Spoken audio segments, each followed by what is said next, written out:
বিসমিল্লাহির রহমানির রহিম। প্রিয় বন্ধুরা, আপনাদের মাঝে না বলি নয়, অত্যন্ত একটা সুখবর। আমার শ্বশুরবাড়ি থেকে আজকে অনেক দিন পরে আমাকে কিছু বাজার করে দিছে। এই দেখেন, ইতিমধ্যে এক বস্তা চাল দিছে, মাঝির সাইজ চাল, ভিআইপি চাল। আর এই যে দেখেন কত বড় একটা রুই মাছ কিনে পাঠাইছে। রুই মাছ কিনে আবার কেটেও দিছে। আবার এই যে দেখেন একটা আর মাছ দিছে। আবার এই যে আপনাদের মাঝে চিংড়ি মাছ দিছে।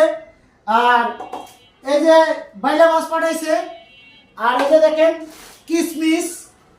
আর এই যে অনেক সুন্দর মুগ ডাল দিছে, মসুর ডাল দিছে, রসুন দিছে, আদা দিছে। যাই হোক, আপনাদের মাঝে একটা কথা না বললেই নয়, আপনারা আমার মতো শ্বশুর যাদের আছে আর শাশুড়ি যাদের আছে তাদের কোনো চিন্তা ভাবনা নাই। আগামী দিনে যদি আরো কিছু পাই আপনাদেরকে জানাবো। অত্যন্ত আমার কাছে খুবই ভালো লাগলো ভাই। আপনারা দোয়া করবেন আমার শ্বশুর শাশুড়ির লেগা, আমার লেগেও দোয়া করবেন, আমি যাতে ভালো মতো চলতে ফিরতে পারি আর ব্যবসা বাণিজ্য করতে পারি।